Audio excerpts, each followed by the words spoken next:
ৰাজ্যৰ লাখ লাখ মুছলমান লোকলৈ ভাল খবৰ। ঈদৰ প্ৰাকক্ষণত মুছলমান লোকলৈ আহিছে ভাল খবৰ। 100 টকাৰ বিনিময়ত আপুনি লাভ কৰিব 7,000 টকা। কেনেকৈ লাভ কৰিব এই টকা জনাই আছোঁ সবিশেষ। আপুনি ভিডিঅ'টোত লাইক কৰি শ্বেয়াৰ কৰি দিয়ক। হাদিছ অনুসৰি পবিত্ৰ ৰমজান মাহত মুছলমানসকলে 1 টকা দান কৰিলে 70 টকাৰ সোৱাব পায়। আৰু সেই অনুসৰি যদি আপুনি 100 টকা দান কৰে তেন্তে আপুনি লাভ কৰিব 7,000 টকাৰ সোৱাব। আপুনি হয়তো এতিয়া ভাবি আছে ক'ত কেনেকৈ দান কৰিব। যদি আপুনি গুগল পে', ফোনপে', পেটিএম ব্যৱহাৰ কৰে তেন্তে চিন্তাৰ কাৰণ নাই, কিয়নো অসমৰ নলবাৰী জিলাৰ বৰধাপত নিৰ্মাণ হৈ আছে এটা মছজিদ। এই মছজিদৰ ছাদৰ কাম সম্পূৰ্ণ হৈছে, কিন্তু ঘৰ বনাবলৈ বৰ্তমান ধন নাই মছজিদ নিৰ্মাণকাৰী কমিটিৰ হাতত। সেয়া আপুনিও এই মছজিদত আপোনাৰ সাধ্য অনুসৰি দান বৰঙণি আগবঢ়াই অসীম স্বাগৰ ভাগি হওক। মছজিদ নিৰ্মাণকাৰী কমিটিৰ সাধাৰণ সম্পাদকৰ UPI ID হৈছে 766AB@AXL।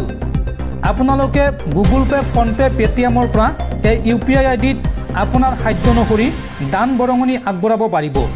লগতে স্ক্ৰীনত মই এখন স্কেনাৰ দিছোঁ। এই স্কেনাৰখন মছজিদ নিৰ্মাণকাৰী কমিটিৰ সাধাৰণ সম্পাদকৰ। ইয়াতে স্কেন কৰিও আপোনালোকে ডাইৰেক্ট আপোনাৰ দান বৰঙণি আগবঢ়াব পাৰিব। আপোনাৰ সাধ্য অনুসৰি আপুনি দান বৰঙণি আগবঢ়াওক। এই সন্দৰ্ভত মছজিদ নিৰ্মাণকাৰী কমিটিয়ে কি কয় চাওঁ আহক। সন্মুখত পবিত্ৰ ঈদ আৰু চলি আছে পবিত্ৰ ৰমজান মাহ, আৰু এই শুভক্ষণত মই আহি উপস্থিত হৈছোঁ এটা নিৰ্মীয়মান মছজিদত। এইটো হৈছে বৰদাপ খালিয়াপাৰা পুৰণা মছজিদ। মছজিদটোৰ ছাদৰ কাম সম্পূৰ্ণ হৈছে, কিন্তু ঘৰ বনাবলৈ এতিয়াও বাকী আছে। আৰু এই ঘৰ বনাবলৈ বৰ্তমান পৰ্যাপ্ত ধনৰ অভাৱ হৈছে মছজিদ নিৰ্মাণ কমিটিৰ, যাৰ বাবে আপোনালোকৰ অকণমান সহায়ৰ প্ৰয়োজন হৈছে। আপোনালোকে প্ৰতিজন মুছলমানে কিন্তু ঈদত হাজাৰ হাজাৰ টকা খৰচ কৰিব। তাৰ পৰা অকণমান টকা আপোনালোকে এই মছজিদটোৰ নামত দান কৰক, যাতে এই মছজিদৰ ঘৰটো সম্পূৰ্ণ কৰিব পাৰে। মোৰ সৈতে এই মছজিদ নিৰ্মাণ কমিটিৰ বিষয়ববীয়াসকল আছে, লগতে এই অঞ্চলৰ মুছল্লিসকল আছে। তেওঁলোকৰ পৰা কিছু কথা জানিবলৈ চেষ্টা কৰিম। কি ক'ব এই সন্দৰ্ভত, যি মছজিদটো অৰ্ধনিৰ্মিত হৈ আছে এক প্ৰকাৰ? আসসালামু আলাইকুম। আমাৰ মছজিদখন খালিয়াপাৰা পুৰণা জামে মছজিদ। হয়তো আপোনালোকে দেখাই পাইছে মুছলমান দৰদীসকলে যে আমাৰ এই অঞ্চলটো অতিকৈ পিছপৰা অঞ্চল হয়। গতিকে আপোনালোকৰ সহায় সহযোগিতাৰ বিনিময়ত আমি এইখিনি কৰিবলৈ সক্ষম হৈছোঁ। আৰু আমাৰ বৰ্তমান ছাদটোহে উঠিছে, কিন্তু সম্পূৰ্ণ বেৰবিলাক আমি কমপ্লিট কৰিব পৰা নাই, কাৰণ আমাৰ আপোনালোকৰ সাহায্যৰ আৱশ্যক হৈছে। সেইকাৰণে আপোনালোকৰ ওচৰত বিনম্ৰভাৱে মই অনুৰোধ জনাইছোঁ যাতে আপোনালোকে সহায় সহযোগিতা অলপ আমাক আগবঢ়ায়, যাতে আমি মছজিদটো ধুনীয়াকৈ গঢ় দিব পাৰোঁ। এইখিনিয়ে মোৰ ক'বলগীয়া আছিলে। হয়, ইতিমধ্যে বিষয়ববীয়াসকলে এই কথা জনাইছে। এই মছজিদৰ ঘৰটো নিৰ্মাণ কৰিবলৈ আৰু বহুতো টকাৰ প্ৰয়োজন আছে।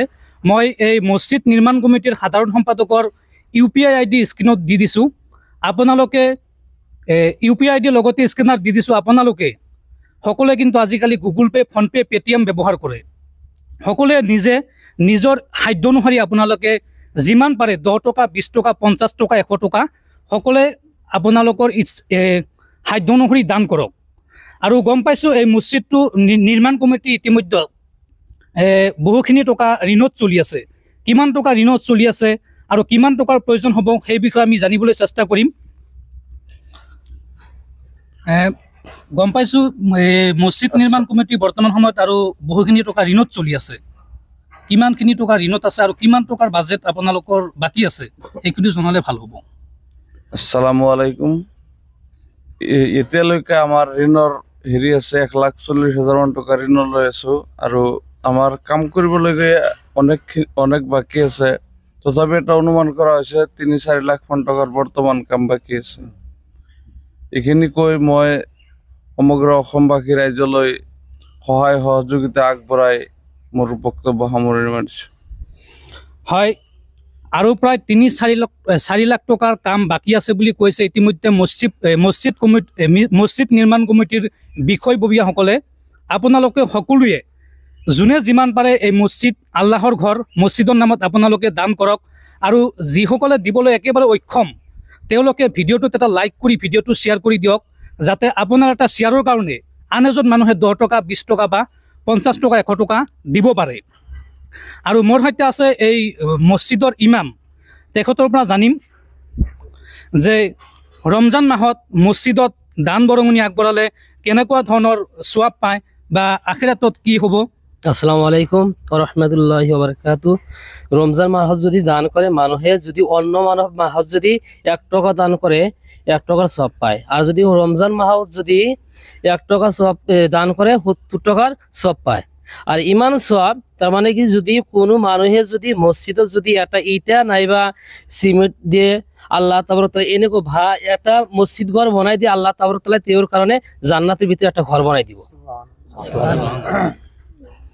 নিশ্চয় আপোনালোকে গম পাইছে, ইমামগৰাকী ইতিমধ্যে জনাইছে যদি আপুনি 1 টকা দিয়ে তেতিয়াহ'লে আপোনালোকে কিমান কৈছে 70 টকা 70 টকাতে হিচাপ কৰক আপোনালোকে কিমান সওয়াব পাব।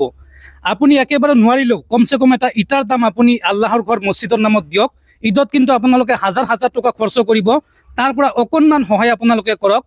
ধুমুহা বৰষুণৰ দিন আহি আছে, এই চাদৰ তলত কিন্তু নামাজ পঢ়াটো অসম্ভৱ হৈ পৰিব আৰু আপোনাৰ অকণমান সহায়ে এই মছজিদটো কিন্তু গঢ় লৈ উঠিব।